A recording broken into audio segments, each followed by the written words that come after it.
Welcome into Ravens Rundown, powered by Chat Sports. Tyler Jones here with you. Appreciate you joining us.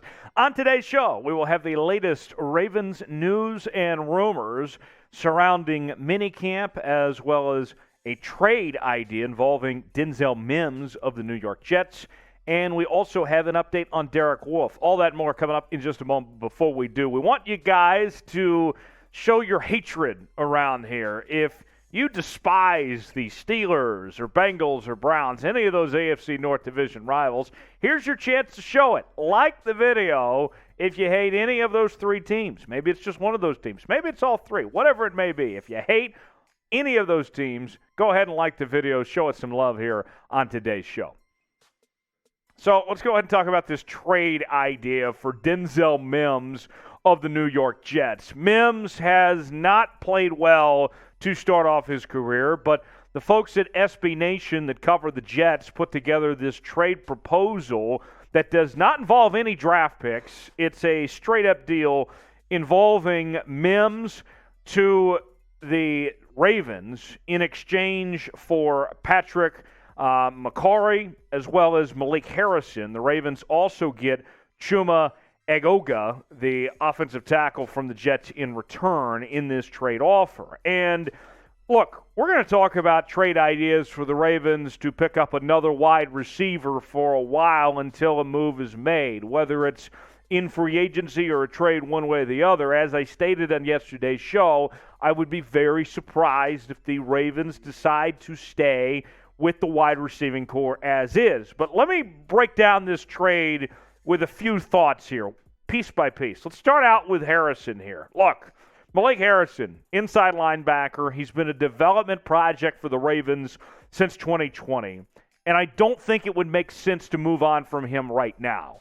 Look, Malik Harrison, I think that we haven't seen him come to his potential yet, that he's still very capable of being a very good player in this league, but I don't see any sense of making that move right now, that you give him another opportunity to prove himself in 2021. Now, the next part of that trade involved Mekari, the offensive tackle for the Ravens, and in exchange getting Edoga from the Jets here. And I got to tell you, Mekari, he's a prized tackle, right? He's a swing tackle. And on the other side, who you would be getting in exchange for in this deal, Edoga would be a guy that might get cut. So essentially you're talking about moving on from a player that you have high hopes for a guy that barely can make a 53-man roster, if that. To me, that's a big loss in that trade if you move on and swap the offensive tackles like that. Now, the last piece of this is Denzel Mims. A major disappointment, right? Came out of Baylor, and there's not a whole lot that Denzel Mims can do. A former second-round pick.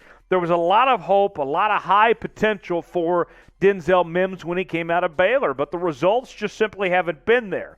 In the last two seasons for Denzel Mims, he's been held to just 490 yards and no touchdown grabs in that stretch.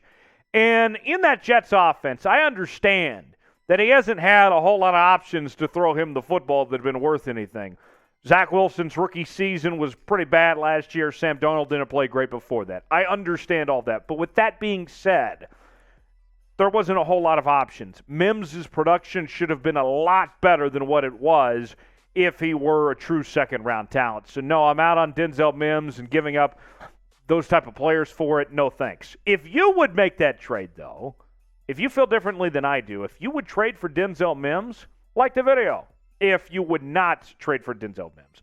If you would make the trade, tell me why. Tell me in the comments section, what is it about Denzel Mims that you would make this trade? This is our pinned comment today. You're about to get an ad break.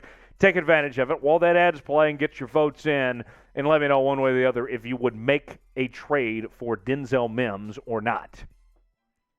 Ravens minicamp officially underway, and everybody obviously excited about the return of Lamar Jackson and to see what he's going to do in the adjusted Greg Roman offense. But we did see a couple of guys not be involved in day one at minicamp. One of those was Marcus Williams. The other was Michael Pierce for very different reasons. Let's go ahead and get you this report from Jamison Hensley of ESPN, what he had to say. This tweeted out yesterday that Marcus Williams, the top free agent signing for the Ravens this past offseason, did not participate in team drills. He's working through some physical things. There are certain guys that have issues that they're dealing with that are not going at the pace they can. It's nothing major. So nothing really to worry about, according to John Harbaugh, when it comes to Marcus Williams, that he's just kind of working through some things. Got more on Michael Pierce we'll tell you about in just a second, but before we do, today's show, we are offering a great deal for the viewers of the Ravens Rundown. It is a T-shirt and hat combination, and it is a deal that you are not going to find anywhere else. You see it right there on your screen right now, and it is at a great price, just $23.99. The only place that you can get it is on our website, chatsports.com/RavensCombo. That's chatsports.com/RavensCombo to get your hands on this Ravens T-shirt hat deal. You'll be looking great right in time for football season. Show off for Charm City. Get yours today while supplies last. That's chatsports.com/RavensCombo. All right, here's the update on Michael Pierce, the only Raven to miss camp without having a previous injury. Now, the good news on the Ravens front, it was an excused absence there, so he's not going to be fined, a personal matter. He communicated with the team. Everything's going to be fine on that front. Pierce, of course, coming into this year on a new contract, 3 years, $16.5 million is what he'll be paid by the Ravens on this new contract. I would imagine that we'll see him here pretty soon. More Ravens coverage in just a moment, but before we get to that, I want to hear from you guys. With minicamp underway, the countdown to kickoff is on here on the Rundown. So with that said, give me your prediction. What will the 2022 record be for your Baltimore Ravens this season? Remember, we play 17 games now, not 16. So give me a prediction in the comments section of how you think this season will go for the Ravens in 2022. And while you're down there, make sure to subscribe to the Ravens Rundown. We're bringing you coverage of this team each and every day on the channel. It's youtube.com/RavensTV, as we'll be talking about minicamp all the way to training camp, and till the season begins, we'll have you covered at all angles here on the channel on the Ravens Rundown. Best part about it, it's free. Subscribe now so you never miss a moment of the Ravens Rundown. youtube.com/RavensTV. Quick update on Derek Wolfe, the defensive tackle who we haven't seen in a while. He has reached an injury settlement with the Ravens, underwent hip surgery on Monday, and that was the second surgery that he's had on that hip, and it looks like that he will not play for the Ravens this year, or anyone for that matter, with the timing of this surgery that went down for Derek Wolfe.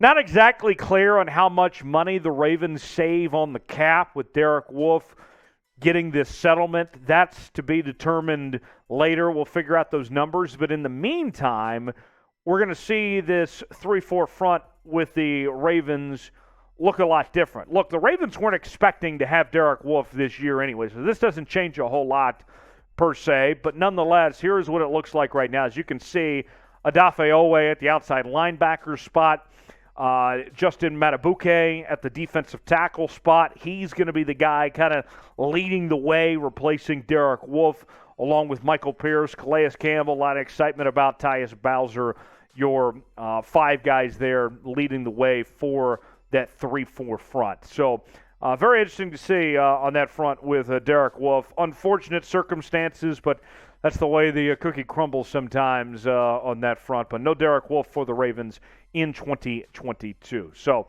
there you have it for the Rundown today. Make sure to follow me on Twitter at @DollarJonesLive, and you will not regret it. Talking Ravens all the time there, as well as the rest of the National Football League. And we'll see you next time here on the Ravens Rundown.